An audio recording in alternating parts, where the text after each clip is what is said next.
Good evening and welcome to Paxton Road TV, PRTvSpurs, the reaction show where it finished Tottenham Hotspur 1, Aston Villa 2 at the Tottenham Hotspur Stadium.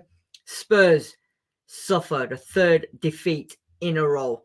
Joining me with all the analysis and reaction to the game is Sam Spurs for Life and Mr. Sean Hurl, Tottenham to 61. Good evening, gentlemen. How are we? Bit flat. That's probably the best word for it. Bit flat. Yeah, that's all I can say at the moment till we get into it. Fair enough. And yourself, Sean? Yeah, it was disappointed. But yeah, let's get into what happened this afternoon, and we'll make some judgments. Right. So before we move on, if you're joining us at PRTvSpurs or Paxton Road TV, make sure you subscribe to the channel, smash the like button.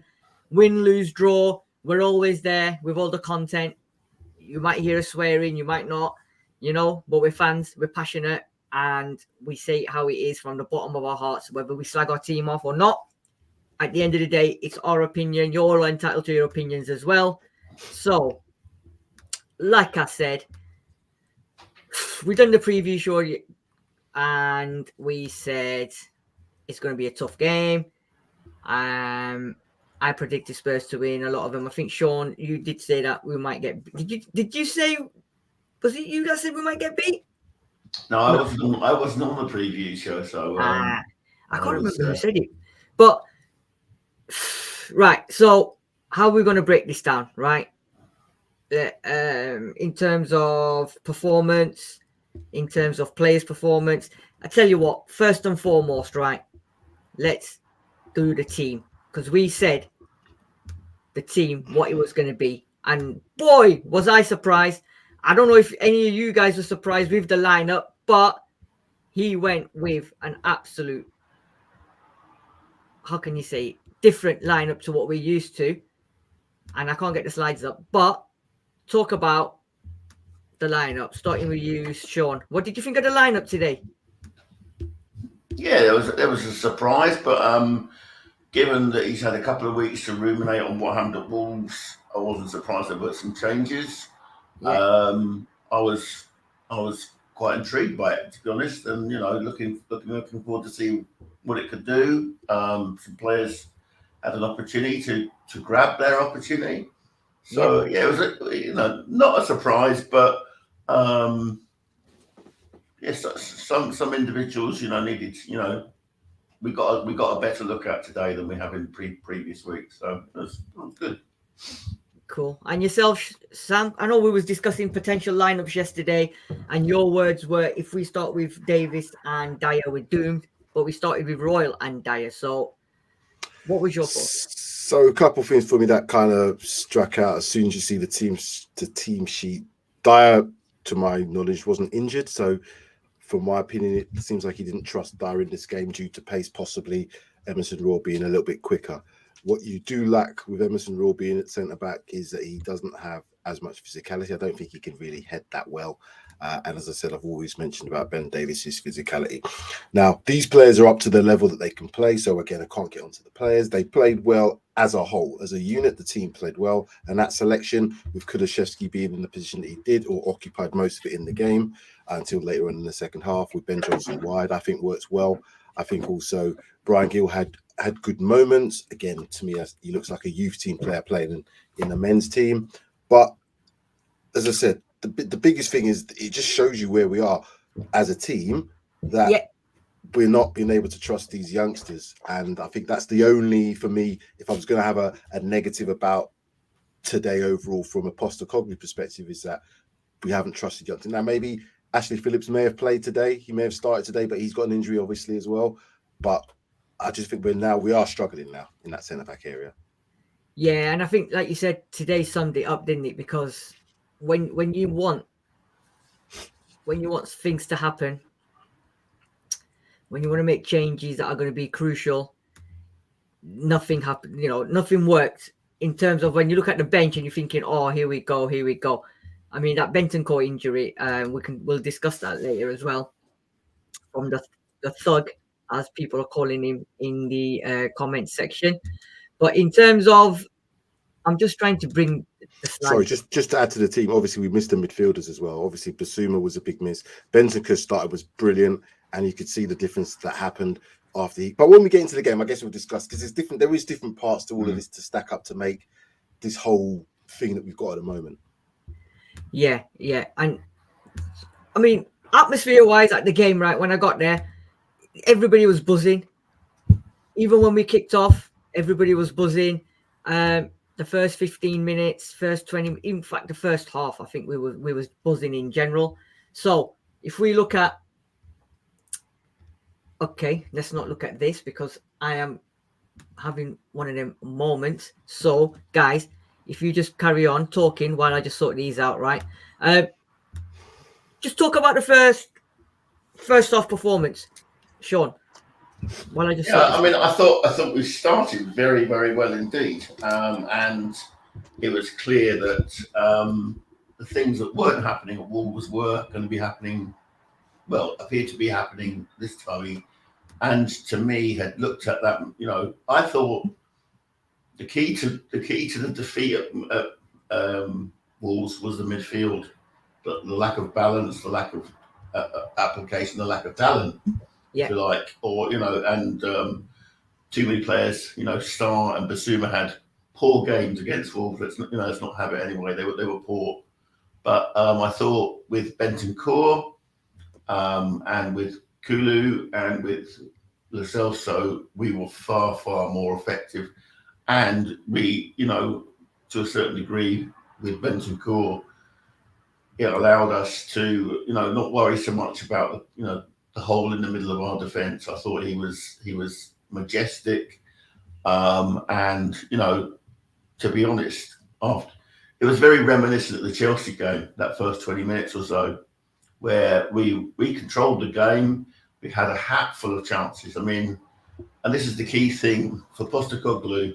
It's not the one goal; it's getting the second goal and getting the third goal. And at the moment, we have been let down this time, I would say, by our attack, because it was a lack of clinicality up front, which has given us the result today. And it's a game, for me, of fine margins.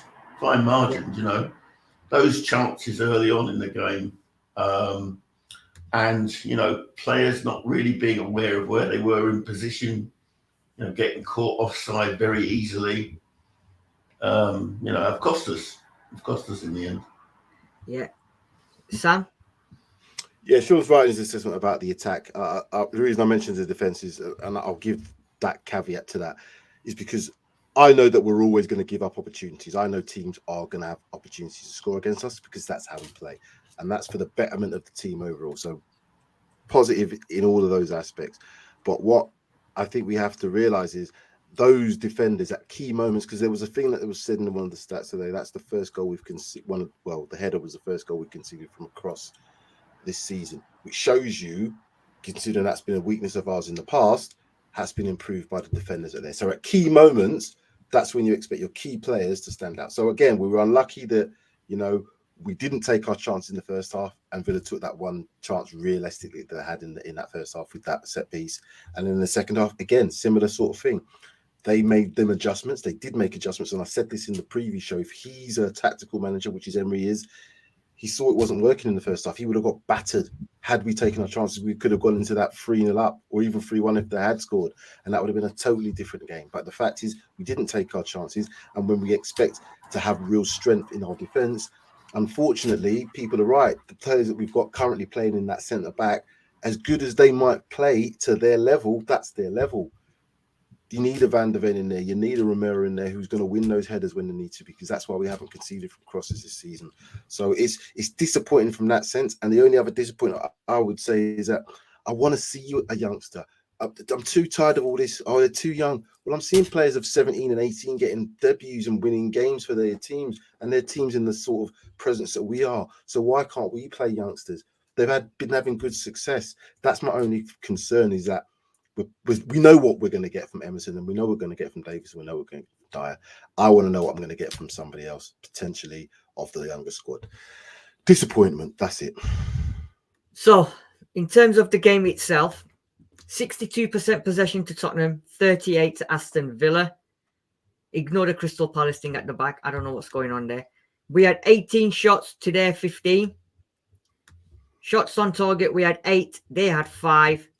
And it was 9 corners to Villa's 3 corners. In terms of possession, first half, I think you boys have summed it up. We started off, and I was chatting to a couple of mates of mine, some of them Gooners or whatever, and they said the problem with Spurs is you're off the block, like 100 meters, you just gone for it full whack, and then you get knackered, you get tired, and then you start slowing down. For me, that first half, I don't know if you guys agree or not, but I think being at every home game this season, I think that's been the best first half performance. Or in fact, that's the best performance I've seen from Spurs in a half this season. Everything was going right until we got into that final third, like you said. And then we decided to start playing FIFA, trying to do the back flicks, trying to do a back heel, trying to do a sweaty goal, putting it on a plate for him to just nod it in on the line or shoulder it in.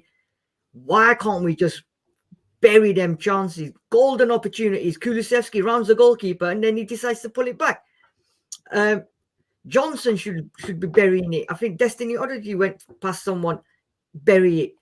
But in terms of playing, I think the front three, the midfield three were phenomenal. I think every Bentancur was magnificent. And as a unit, we were playing brilliant. Aston Villa did not know what was happening. I think they must have been thinking, what is going on here? And then we don't take our chances. And for me, that is the problem. And I think you've touched on it, Sam, and I think you did it as well, Sean. If we're not going to take these chances to bury teams, we're going to suffer. Man United this afternoon took a lead. They gambled. They sort of got lucky a few times. But then they got the second, killed the game off. You've got to take the opportunities. That first half performance, I think it was, we shouldn't have gone in at halftime 1-1, but it should have been dead and buried. Guys agree with that? Yeah, so I'll be quick on this one. So yeah, they did sucker punch us in that first half. Villa sucker punched us. They played in a way that we like. And funny enough, if we play like that against Manchester City, that's going to be a very good game because Manchester City are going to play pretty much in that same way that Villa kind of approached the game in the first half. They tried to be as offensive as they could and still hold their high line. When they realized that they were getting bashed about, it was like, oh my goodness, we're lucky to be in this game. So again, if we take them chances, that whole second half is completely different. It's completely different because Villa can't then play the second half game that they played. They played a counter-attacking game with weapons that we all knew that they had. Funnily enough, Diaby didn't play well in that first half because they were trying to play a different way and we were controlling the game. When it became the game of the second half, when they were counter-attacking us, they could have had more weapons on had they started in terms of people like Diaby. But you're right, Sid. We have to take chances because every single team that plays against us will get opportunities to score, and you have to be clinical in a defense where we know is not at its strongest. Yeah, totally agree with you. Sean?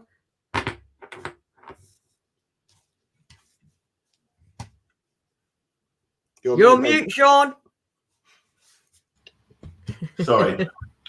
For me, there's another key stat that you don't cover, but it's worth remembering. They had a goalkeeper who made 7 saves. And, sometimes you have to just take your hat off. And that's the difference between taking 3 points and taking no points. I mean, that's very true. The goalkeeper's great. They had a keeper who was in fine form. The save from Højbjerg in the second half was top draw. But other saves he made, with a double save from Johnson, I think it was, and was it Porro? I can't remember anyway, but it was Johnson. Then that was the Højbjerg shot. That's what it was. Yeah. So it was. Sometimes that's it. You get, and we've seen these performances. We also used to talk about the horrible days of Tim Krul, who'd be, who would just come up and single-handedly defy us. Yes. But it's again, let down by a lack of clinical finishing up front, and far too many times caught offside in the key moments. And I also Can would I just say, ask a quick question? Do you not think there was also a lack of just a bit of concentration from our players? Because again, that goal that they scored just at heart was such the time of it couldn't have been worse, and it just seems to be a couple of mismatches. Now, again, we just have a bit of bad luck. We've been winning games in the last 3, we're winning them. And when you take the lead in the game, you go, the stats prove that you go on to win the game quite more often than not. So we should be pleased with that, the way the team played with the players that we've got. So that should be a positive. But the negative is, again, as you've all mentioned, if we don't take those chances based on how we play, and we're always going to play this way, these scorelines are going to be, next week could be a 4-3. Do you know what I mean? And it could have been that today. Easily could have been a 4-3 because look how many chances we had. The thing is, as well, in the first 10 minutes or 15 minutes, when was it Watkins' goal that was disallowed? We knew if you give him the opportunity from a cross, we're gonna suffer, right? Because with our defense, like you said, Sam, you just brought up Ben Davies. He's not strong enough. Emerson Royal is not a centre half, so we knew from that moment when they had that cross and you got disallowed that there's going to be a problem. 46th minute, you've got a free kick. You've given a needless free kick again. May I say, again. How can you not be organised? How can you not be organised from a set piece that's coming just inside the half? And you're not set, you're not organised at all. And you're giving Pau Torres a header like we give him. I think it's criminal. I agree with you, Sam. That it's last couple of games now. We cannot concentrate in closing moments of the game. I know Postecoglou said at the beginning of the season that, well, I think it was one of the home games where he said just before half time we sort of lost concentration. He said, my teams do not lose concentration. They play until the whistle. But in the last couple of games, it seems that we seem to be losing concentration in the dying minutes, and it's costing us. Wolves, it's cost us again today, right? So I think that needs to be looked at. Now, whether it's tiredness, whether it's discipline, I don't know what it is. Mentality, I don't know. But I think that needs to be sorted. I just want to pick point on one Jews Nuts put up, right? And I think I totally disagree. Can't fault the players. Ange's limited option, and I'm disappointed with the home fans not cheering the team throughout. 12 man makes a difference. Let me tell you, I was in the stadium, and the fans were absolutely backed behind the players. Sid, on the TV, it did not come through. It Really? did not come through. The fans sounded muted for about 2/3 of that game. No, honestly, they were so quiet. Really? Compared to previous. Now, I'd love to know if there's anybody else that's on the stream or when they're watching later on, if they're in the stadium. But I thought the fans were massively behind. I mean, even at 1-0 and 1-1, we was chanting and cheering them on. Even when we went 2-1 down, every time we got the ball, they was like roaring them on. So maybe Sky being Sky probably muted the Spurs fans, because I know they were going to do that to the Everton fans because of the whatever they were going to do today. But maybe they've done that. But inside the stadium, I cannot fault the Spurs fans. I think they were on song and they were 100% backing every single player. I never heard one murmur apart from a couple of times for Højbjerg towards the second half. But that it is what it is, right? So looking at the team, guys, we sort of completely not predicted what was going to happen, right? So in terms of the back line, yeah, so we'll just do it in sections. How would you rate the back line today? All right, it was only Aston Villa. It was a high line and we conceded 2 goals. But overall, what did you think of the performance, Sam? Goalkeeper again pulled off when he needed to pull off them saves. He pulled off some good saves for us. I thought Pora had a very good game offensively. Again, he looks good. He's improving defensively as well. I just think with Roland Davis again, the back 4, the back 5 in general, if you think about it, they were okay. They were okay. You know, we did concede that goal, and it was a bit of a sucker punch. And maybe we shouldn't have given that opportunity. And again, we can go back to the fact of if our scorers had finished, then they wouldn't be under the pressure that they would be to then, oh, we've conceded and we've only got one goal. So there's so many different factors that can affect how these performances come across. Because if you looked at it in general, had that goal not gone in, I would have said they would have played well. But it's for me, it's key critical moments. I know how we play. As I mentioned it probably several times already on the stream. I can't expect these defenders not to give up opportunities. It's when you have good finishing teams that's going to be the difference between us. Villa have they won away this? Oh yeah, they have. The last time was against Chelsea, but they're struggling. But they haven't been great on the road because of the fact that they play in a certain way. They want to play attacking football. That's why they've got as many goals as they've got. But that's why they've conceded as many goals. So the margins are very fine, as Sean mentioned. The margins are so fine that I'm finding we did play a slightly deeper game today at times, and that was good to see. But key moments. If we look at both the goals back, I bet that there's going to be errors in there that we could have thought, you know what, maybe the midfield could have pressed, maybe it could have been a bit tighter. And there's things in there, mismatch on Pau Torres and Ben Davies. That's a mismatch. It's a mismatch physically in any league, in any world of football. So you get what you get in those situations. But overall, the team has got ability because I've seen that he's coached these players, and even these players that were sideline players play well enough to have won that game in the first half. So that's the positive I'm taking. But the unfortunate thing is we've now lost 3, and the next game is against City away. Agree. Sean, what did you think of the performance of the back 5? Well, back 4. We know what Vicario does. Well, Vicario does what Vicario does. It was very good to see the return of Destiny for certain at left back, and his contribution up front. I think he was sometimes he was too committed to his forward role and left us a bit short at the back, which is you know not good when you've got two. Well, Davis has got experience at centre back playing it internationally. Royale has never played at centre back as far as I know ever. So it was a you know we had rookies really playing at centre half, and you know, maybe he needed to curtail some of his attacking instinct. But you know, I thought it felt better having proper fullbacks, much better than against Wolves. I think Davis was exposed for the free kick. You know, his lack of height and his physicality. But you know, I mean, to be fair, I mean, I wasn't even sure why the free kick was awarded. I can't remember. It was, you know, it was a stupid, needless. It was a stupid one. Had we committed it had they committed it on us, Sean, we wouldn't have got it because that referee was fucking sorry. Yeah. That referee was awful today. But yeah, I mean, I was, you know, what is clear, Royale is no Romero. I mean, Romero's passing is top class. And Royale too often was bringing the ball out and then trying to nutmeg the first player that was pressing him. It's like, you know, I know there's being brave, but there's also being reckless at times, you know. Yeah. But you know, that's what I'm saying. You're right, Sean. He's limited in what he can do. He's no Romero. Yeah, he's no Romero, and you know he is a big miss, and it will be a big miss again next weekend as well. But I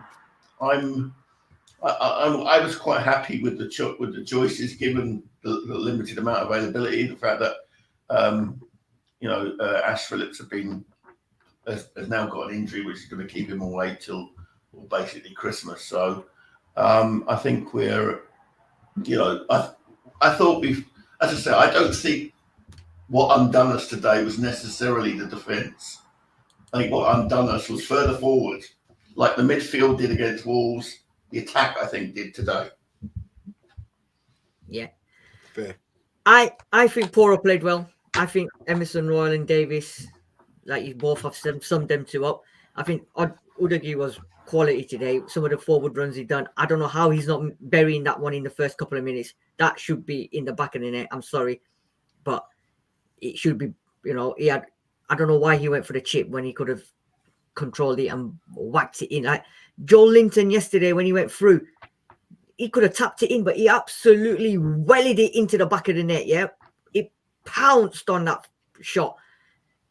I think Destiny should have done the same, but I think he had a really good performance. And I think there was once or twice, like you said, Sean, I was looking at him and he was up top, centre forward, and I'm like, mate, where you going? You're supposed to be at the back. But luckily, you know, it was what it was. Let's have a look at the midfield. And for me, this is where the game changed, because the first half, in my opinion, first 25 minutes, I think him, and him absolutely destroyed Aston Villa. Some of the in the play that they did, some of the moving, the passing, do you know what? Watching them three play for the first time, you would never have thought that you would have get a display out of them. They were just phenomenal. Bentancur winning the ball at the back, bringing it out, doing what he was doing. And Kulusevski a couple of weeks ago, Sean, Sam, remember I said, play him as a Maddison role. Well, how can we not go wrong? And look at him today. Guys, sum up them three in the middle today. Whoever wants to go. Sam, Sean?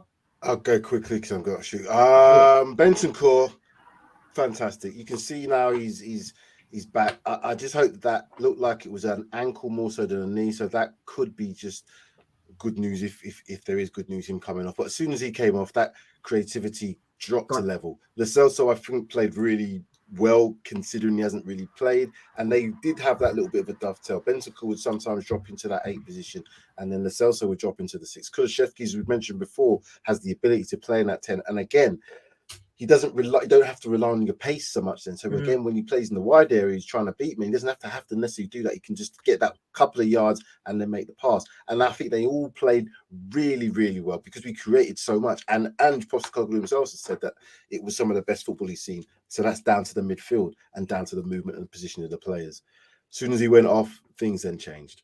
But we still had opportunities and moments in the game where we did have control.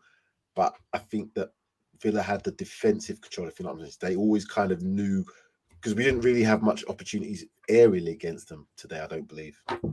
Yeah, I agree. In terms of aerial, we were never going to put... Do you know what? I'll say it after, actually, what something my boy said. But Sean, what did you think of the performances of the three in the middle, up and then after, obviously, Bentancur's injury? Let me put it on record. I think that was a cynical move by Emery on Bentancur. I don't know where the instruction went out, but they started kicking our midfield, and that assault by Cash, in other games would have been given a red card. 100%. It was late. It was high. It was reckless, and immediately Bentancur gets up and someone else does him. Yeah. And given that he's just coming back from a very serious, in the past, a career-ending injury, for them to do that was cynical. And to be honest, I spent most of the time hurling abuse at Emery in the pub. I called him a few F's and C's and God knows what, because that was nasty, really nasty. And it's no surprise that the villain is Cash. Remember that challenge on Doherty? Yeah. Oh, that was horrible. Yeah. Horrible. And there's a little nasty streak that disrupted the flow, and it certainly conceded. It conceded. We were in control until Bentancur was forced off, and I just but it was cynical to me. I won't accept it any other way. Do you know what? I agree, because Bentancur was running that midfield, right? He was absolutely running it. And with Kulusevski and Lo Celso, they were bossing it. And even like creating the chances on the left and the right for Gil to run into. I think something like, I agree with you, something was said for someone to take Bentancur out. And as much as I hate to say it, but I hope Romero's fit for the return leg, and I hope someone takes him out, proper Matt Cash, because he's got away with it, right? And I don't think that's a tactical substitution at half-time, taking him off. I think they've took him off for a reason, knowing he's done the damage. Now let's just take him off so he doesn't get abused from the fans, because the fans were on his case. Every time he got the ball, he was getting booed and all sorts, right? And I just pray and I hope on the return leg he's playing, because I tell you what, and I hope Romero's playing, because that was what he's done today. Absolutely killed the game. Nasty little whatever you want to call him, right? And I hope he gets his comeuppance, maybe not against Spurs, but against somebody else. You know, I don't like to wish bad things on certain people, but you know what? That was awful today, what he done. Absolutely awful. Then he's got the cheek to go and say, "Are you all right?" and walk away. You know what? Seriously? No. You know, but for me, and I think a few people have said it as well, that the turning point was Cash injuring Bentancur. Absolutely. You're spot on, Simply Ace. Absolutely spot on. 100%. Right, Sean. Sam's gone because he's had to go. But so that's the three. What did you think of Kulusevski's role as a number 10? Do you know, it was really funny because I thought it was really hard to tell who was number 10 because they all turned up on the edge of the box at times. You know, even Bentancur. But yeah, I mean, Kulu was nominally given that role, but I thought Lo Celso took it at times as well. Bentancur would turn up. You know, just when you're dominant, I suppose you can afford to go forward. I thought, you know, as a trio, that's probably the best midfield trio we've got currently, given, you know, suspensions, availabilities, and things like that. And I thought that Kulu had a great game, and you know, like many of our players didn't deserve to be on the losing team today. Yeah, I agree. I think that, you know, I would say that, you know, if we're going for man of the match, it's between Kulu, Porro, and Lo Celso. You know, yeah. As much as I hate to say it, but obviously I've been panning Lo Celso for time. But I think today I've got to give him due because he was very good today. There was a couple of occasions where he sort of held onto the ball a little bit too much, but when Bentancur was around, them two were just tricks. The South American tricksters, man, because they knew exactly where each other were. And I think quality. And then I think losing Bentancur sort of lost his game then as well, because he couldn't do what he really wanted to do because he didn't have Bentancur there to support him. But kudos to him, mate. I think very good. Front three, Gil, Johnson, and Sonny. I think Gil had a really good game. Very good game. He was very productive in the first half.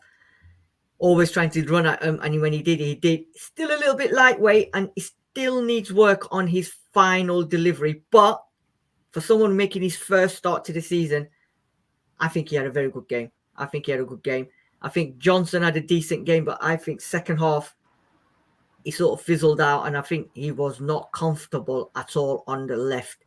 Because there was a couple of times where he just didn't use his pace.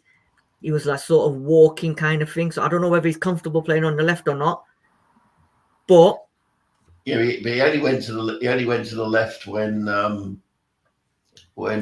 Hill went off. Yeah, because he was playing on the right in the first half.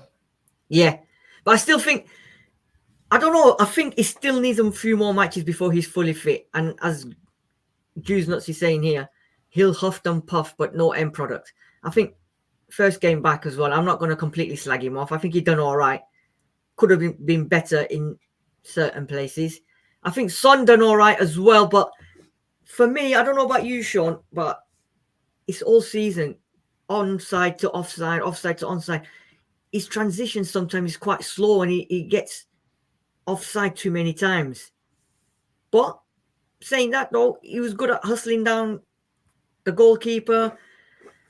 But what you've said as well, them front three have to take the opportunities when they come. I'm sorry, we have to start taking these opportunities.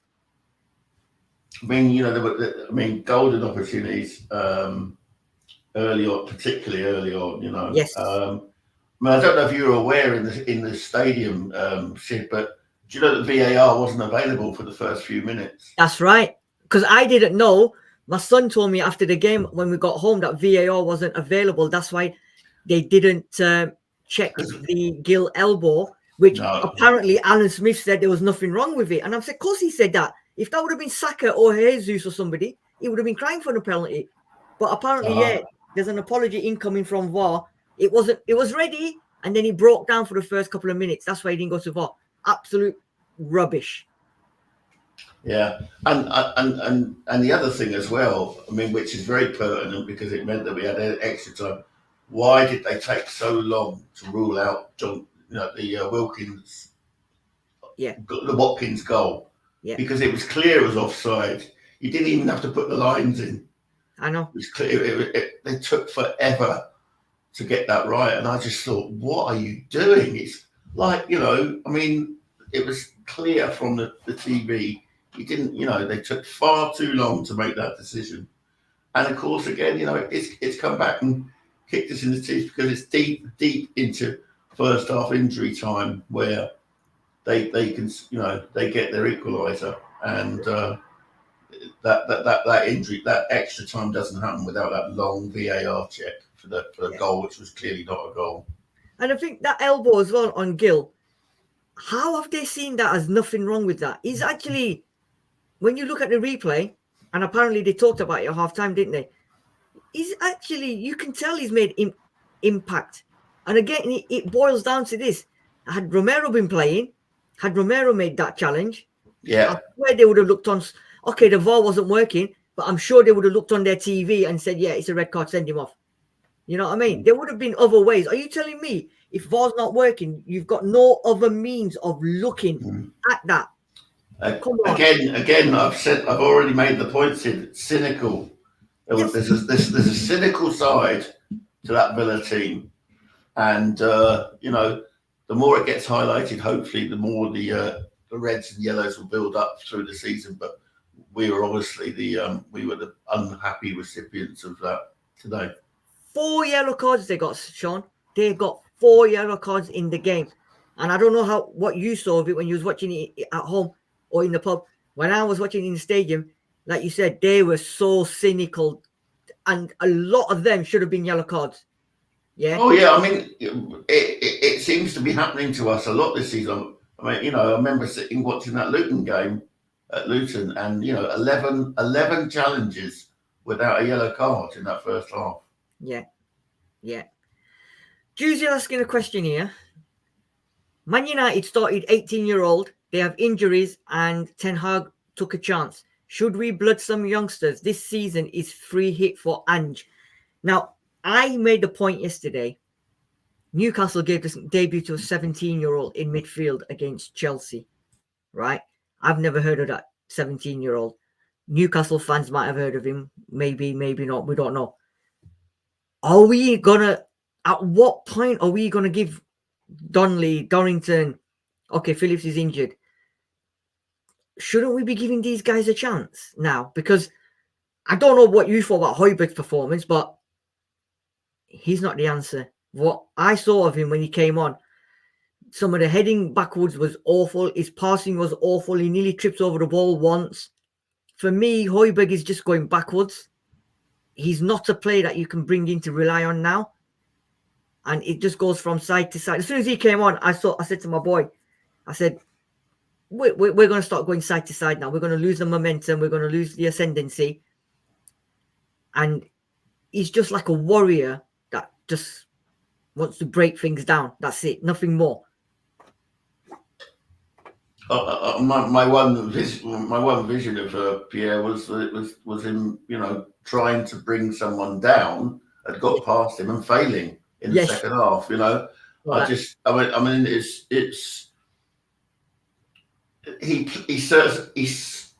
he suits a certain style of football.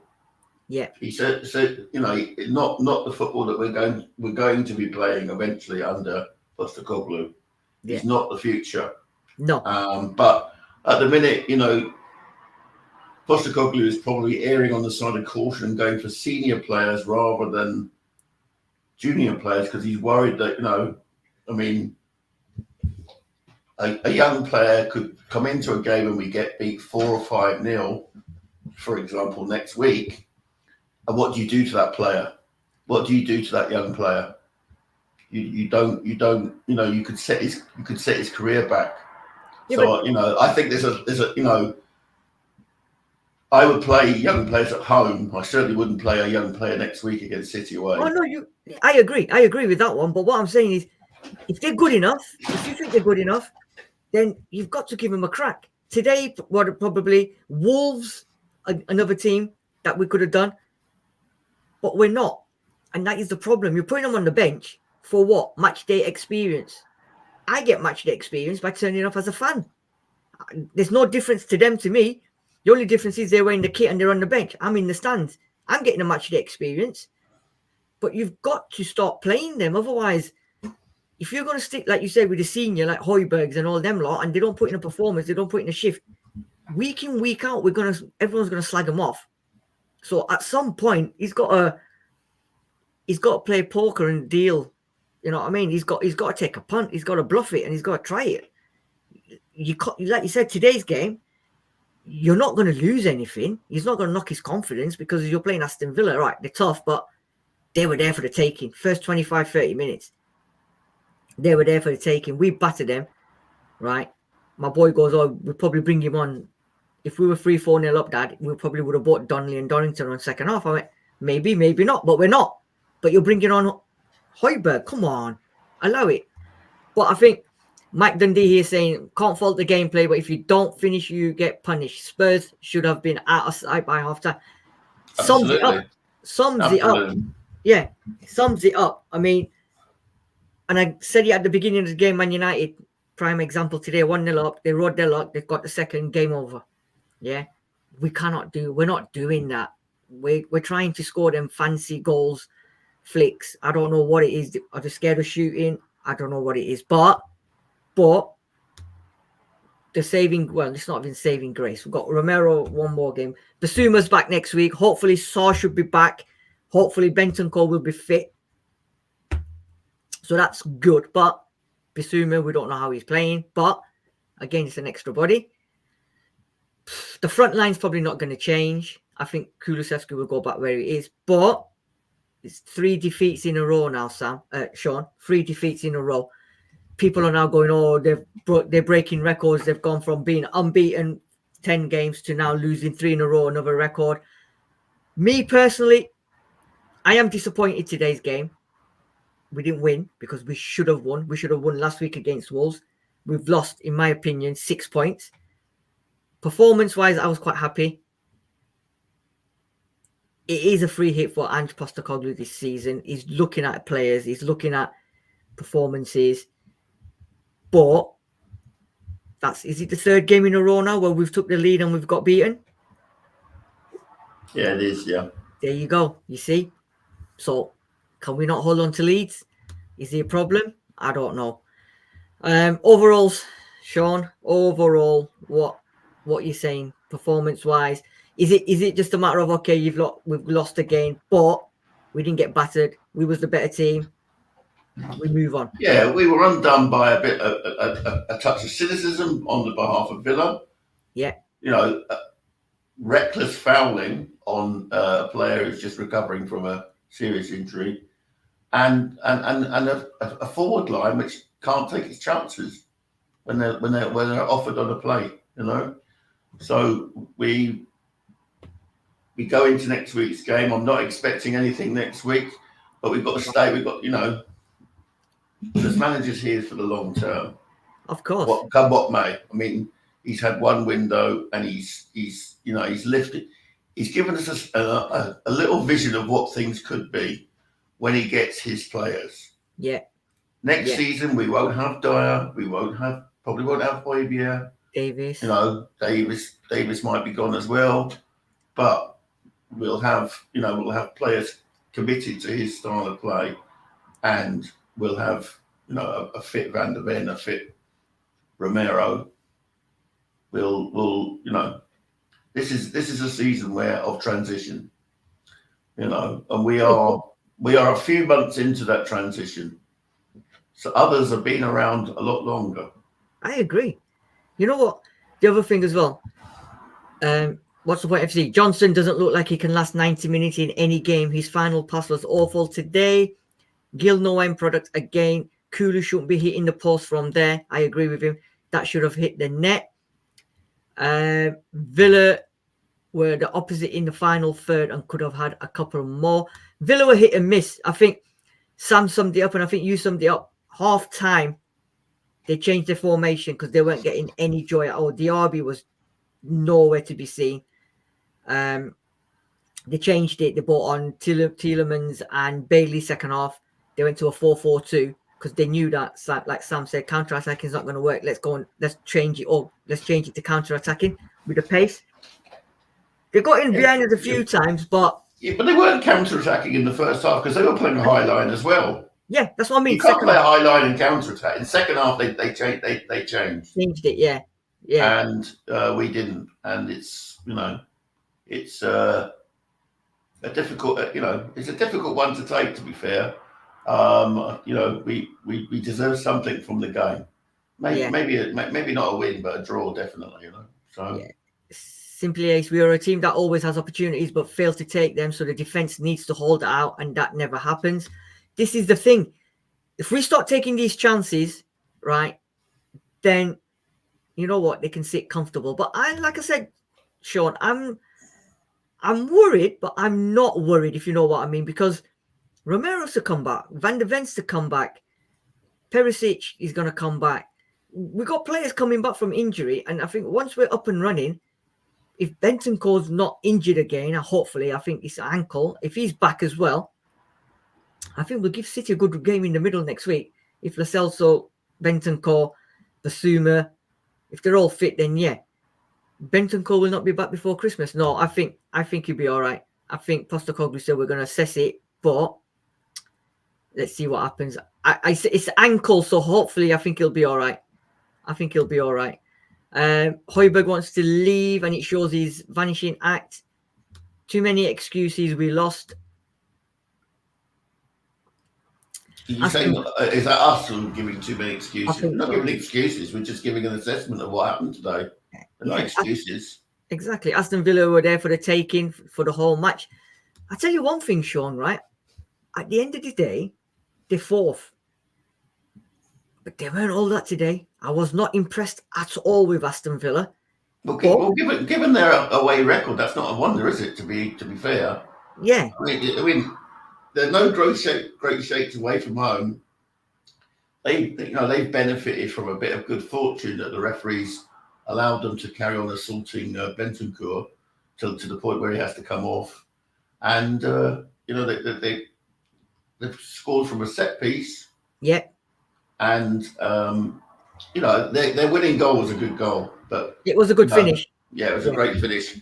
But that was a point in the second half where our passing was dreadful. We were conceding the ball midway in our own half, and it was like, what are you doing?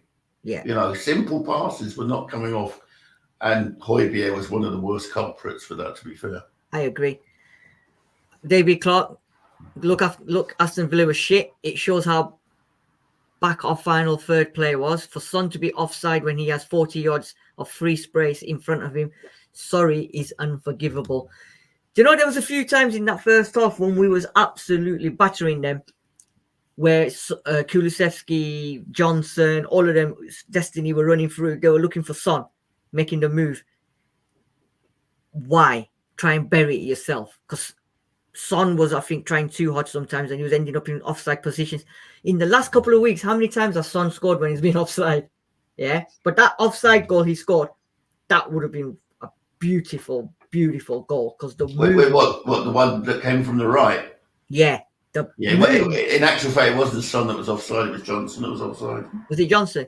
Yeah, Johnson what a was move! offside on the through ball. Yeah. There was another great move where Son did a back heel in the second half and created a chance. That was, and it came across to Johnson at the right hand side, and he just was sliding in, just couldn't reach it. Yeah, David. there was some beautiful play today. Yeah, David disagrees. The Spurs are slagging off Højbjerg, then you're a joke. Højbjerg kept possession and progressed the ball, unlike the rest of our clowns, constantly giving the ball away. I'm sorry, David, I've got to disagree with you there. I think Højbjerg was giving the ball away a few times, and he did get us into trouble a few times as well. But it just proves that how influential Bentancur was, because when he was there, the intricate passing, the 1-2s, the triangles, and the way we was getting out of it, he was always at the center of all that and at the forefront of it all. And it just soon as he went, we sort of lost all that. It was just like somebody just went, oh, we've got to stop playing now because he's gone. But it is what it is at the end of the day. 3 defeats on the trot. Wolves, out of the 3 defeats, I think, was the worst performance. And I think Postecoglou said the same as well, that Wolves one was probably the worst one to take. Chelsea, 9 men. Again, it was our own fault. Romero reckless, and he's now costing us, as it's proven to be.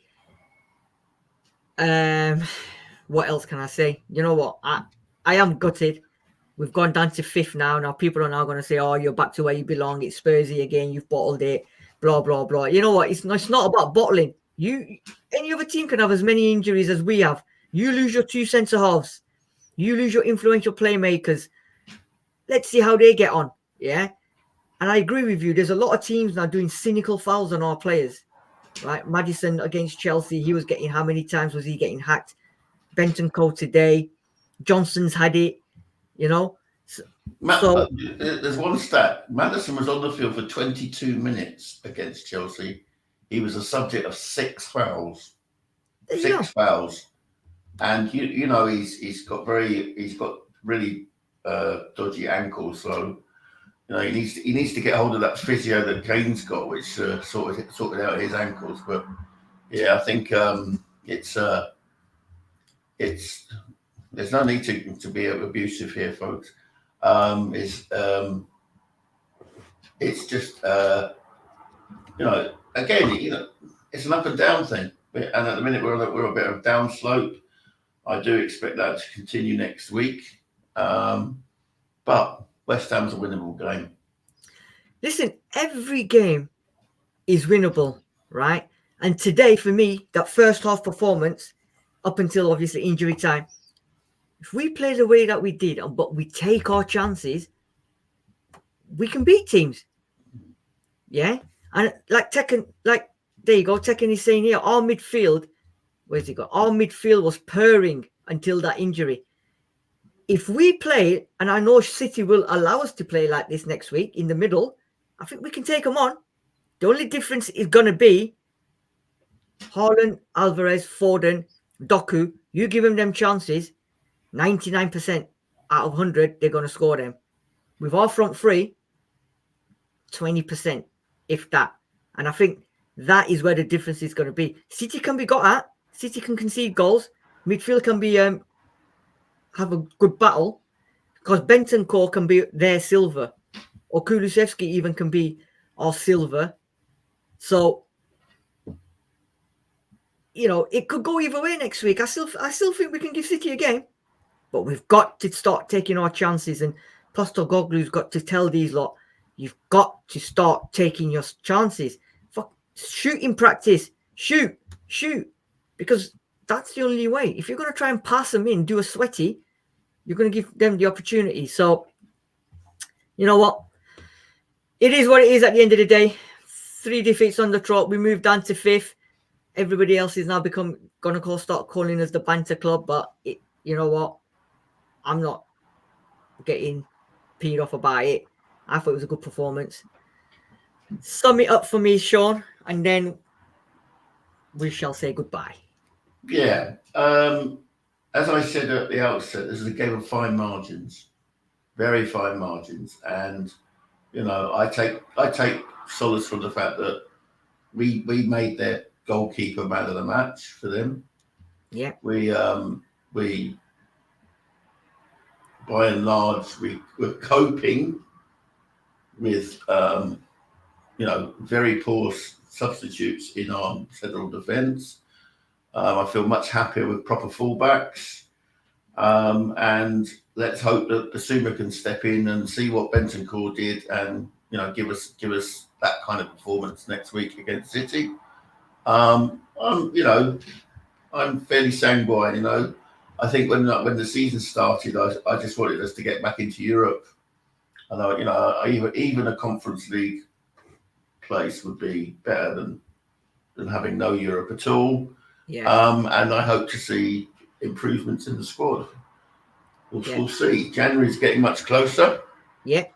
It's a month to Boxing Day, so yes, it's very close indeed, and I'm getting the impression that the scouting team are on the case, and is expecting to be setting up his Zoom calls with potential targets very, very soon. Well, he's already they've already got a list of players that they want. Now I'm going to find it hard for like Breathwaite, people like that Everton and other teams are going to let players go mid-January or January because they're in a dogmire, so they're not going to let players go. But he's got a list, and once we're all our players are fit, back from suspension, come January, I don't see us having any issues. I think we'll give top four a good run for its money. However, we've got to stay there within the next week. For me, is going to be absolutely huge. Where we've got Man City, West Ham United, and Newcastle United. If we don't take any points from them 3 games, then I think problems up until January. The other thing as well, Sid, is we're still in a projected Champions League spot in 5th. Yes. If the coefficient works our way, and England gets a fifth spot, so that's good, you know. Yeah. Any place 1 to 7 would be an improvement on last year. Yeah. And I've enjoyed more of our football this season than all of the football that we played last season. 100%. You know what? That first couple of months we've had, none of the real Spurs fans were saying we're going to win the title. We was enjoying it because we were enjoying watching good football. It wasn't scintillating at times, but the fact is we were playing good football. And I was listening to the radio on the way to the game, and they were talking about Conte and Mourinho and how crap the football was and how boring it was. And Spurs fans now are actually enjoying watching Postecoglou play his football. Sometimes he may be suicidal with the high line and whatever, but the fans are enjoying it. And you got to remember, he's only 6 months into his tenure as a manager. So it's development. It's development. We're getting there slowly but surely. And like you said, come January, come end of the season, probably completely brand new squad. All the old dead wood will have been gone. So it's just good things to look forward to. You've got to take the defeats. We was enjoying the wins, so now we've got 3 on the bounce. So we've got to take it on the chin. You know, everybody wants to do what they want to do, then it's fine. People are getting their luck. People are riding their luck. They're winning the game. So we just need that luck, and we need our players to come back. Sean, thank you very much for joining me for the reaction show. Thank you, everybody in the comment sections. Thank you for all your comments. Please make sure if you haven't already subscribed that you smash that subscribe button. Also, make sure you follow us. Share the stream as well. Share it with your Spurs friends. Yeah, just share the stream. Send it out to everyone. And we'll be back with plenty of more content tomorrow. I think Judge Jodi and Sean will be doing the player ratings as well. So make sure you tune in for that. Talking Points will be here. We'll be back next week as well, Friday maybe, for the preview against Manchester City, because we'll be loud and proud going to the Etihad. Hopefully get the 3 points, shut a lot more people up, and that will be interesting and that will be wicked. But for the time being, Tottenham Hotspur 1, Aston Villa 2. Spurs suffered the 3rd defeat on the trot and move to 5th position. Hope you enjoyed the stream. Make sure you join us next time. Come on, you Spurs. Come on, you Spurs. Develop football,